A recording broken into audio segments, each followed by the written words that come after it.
Hi everyone, just a quick one today.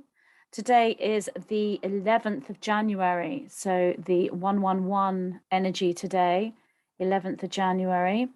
I'm just going to read something to you that I posted on my social media today, which is a excerpt from one of the chapters, one of the stories in my novel that is a reflection of current situations in the 3D real world.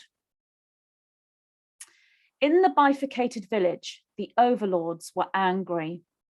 The first win for the light had just occurred, where true justice had been served for the man who was reigning champion of the racket and ball game. The overlords had been almost checkmated on this particular move. For whatever they did now, it would make them look bad and undermine powers they needed for future chess moves. While still considering their next move, they decided to play the distraction card. They engineered a hot mic, so-called leak, with bad actors in the Australian domain, and they showed Boris Johnstonian from the UK domain, laughing like a little boy who had been caught doing something naughty when he was questioned about a gathering in the fields yonder with mead and fresh cheeses during the going back to the huts time period. This was to allow the narrative to shine a light in a different area and take away the spotlight from their own thwarted strategy. Meanwhile, in the village courtyard, the reigning champion practiced his racket and ball sport, preparing himself to defend his title and rack up yet another win in the game, which of course would be a win also for all awake and aware villagers. The story continues. So what's happening here in the novel is self-explanatory. There's a situation occurring with this champion, this reigning champion of the racket and ball game. And that situation, when I'm saying in the novel, almost checkmate, it's not checkmate because it hasn't taken the overlord structure into a situation where they can't move, like on the chessboard in checkmate. But what it has done is it's pushed them into a situation where whichever move they make on the chessboard, there's going to be repercussions. And an almost checkmate is they haven't got much room to maneuver on that particular chess move. So, for example, if they were to undermine the justice system, then that would be something that would potentially undermine the system in many people's minds.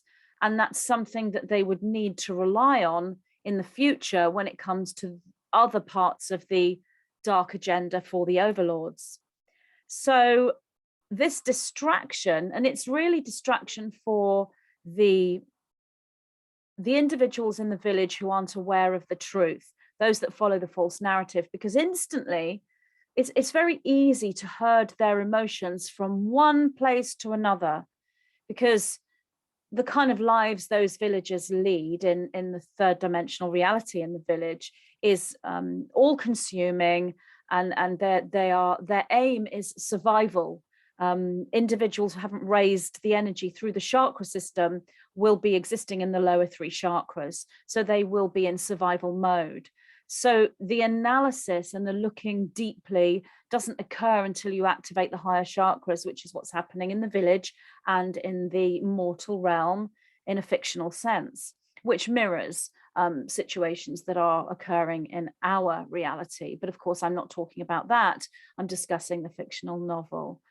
So these individuals are very easy to herd from one place to another. So if they're looking in one area and getting emotionally triggered by that and starting to think and starting to add things up and say to themselves, well, that doesn't make sense. Why has that happened? And then when certain things happen in the future, they'll link back to the situation that occurred So what the overlords are trying to do is prevent the thinking, prevent the deep thinking, and just herd those individuals from one emotional place to another. So the distractions that are coming in the village is this hot mic leak, where you have a couple of fairies in their podium, and they're getting ready to discuss the news of the village, to discuss the situation. And they're talking about this particular reigning champion in the racket and ball game. And they open the curtains too early, and they didn't realize that the audience is there. And they start talking about how awful the reigning champion is, and it's all related to the juice and all of that sort of narrative. But really, they knew that the curtains were open. So the audience in the village are sitting there with their mouths open. Oh my goodness, the curtains have opened too early. And they're saying all this horrible stuff about the champion. But they knew the curtains were open. And you can tell this when you look at these particular fairies, because, as I said in the story, bad actors, and that's very literal. Not so much the male journalist.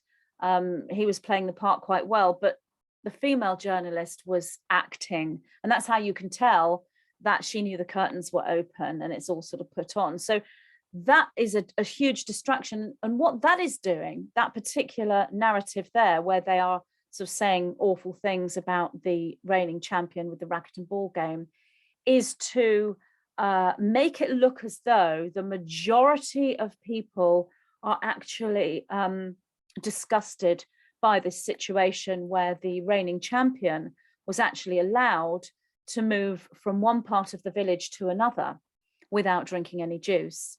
So, I mean, he'd had the kooky-roo-roo, and they told him that he could go to the other domain.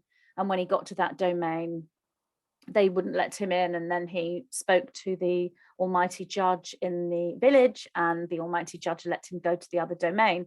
So this hot mic curtains opening situation is making it look to those people who don't really think too much and just allow their emotions to be caught by these distractions.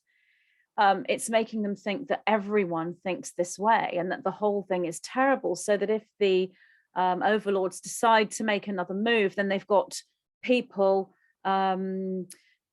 supporting these draconian steps that the overlords want to take. Those that are thinking truthfully and clearly and looking deeper will realize what is happening here. It's far too much of a coincidence for something like that to occur right now, with the curtains being left open just as they're discussing the very narrative that's been playing out. And some individuals who are more aware might think, oh gosh, is that real? You know, did they really open the curtains and start talking and get caught? No, that was deliberate, that one. It's not always easy to tell at face value. If you understand acting, you will see the female journalist is such a bad actor. But it's all about energy and looking for the signature of truth. And this is what Gloria Love is able to do in the village, so that when she sees the curtains open and these journalists, these fairies and pixies start talking to the villagers, she knows that they knew that the curtains were open. So that's one part of the distraction, and that's sort of occurring right now in the village. And the other one is over in the UK domain, where the overlord Boris Johnstonian is laughing like a little boy who's been caught doing something naughty, because he went to a gathering in the fields yonder. He had mead and fresh cheeses, and that was during the going back to the huts time period. So all of the fairies and pixies and elves that were locked in their huts at the time and weren't allowed to gather with the other pixies and fairies, when they find out that the overlord has had a party or a gathering, makes them very, very angry, because they don't realize that this is, again, something that is fabricated and is false. It's created as a distraction, and the biggest distraction is emotive. distraction. So if you can grab someone's emotions, make them shocked, angry, upset, something negative that really triggers that lower 3 chakra situation, the lower three chakra energy, and triggers that survival mode. It takes them into, how come you're allowed to do this and I'm not? And it makes them very, very angry. And that anger directs them away from where they don't want them to look anymore. And again, you know, Boris Johnstonian isn't too bad at the acting, this particular overlord, but still is not authentic enough for you to be able to see when there's genuine, honest speech going on, which happens very, very little with this particular overlord. It's incredibly rare to see any truth spoken. There will be some truth woven in with the false narrative, but predominantly every speech is part of the false narrative, part of the false agenda. In the village, you know, this is what these overlord vampires do to the pixies and the fairies in the village. This is the situation. So that's what I posted today on social media, this little excerpt from a larger story that is occurring right now. And I just wanted to come online and share that with you, because not everybody is on my social media. So not everyone gets to see the posts. So yeah, that's what I posted today. So I thank you very much for listening, and I will see you again. Bye.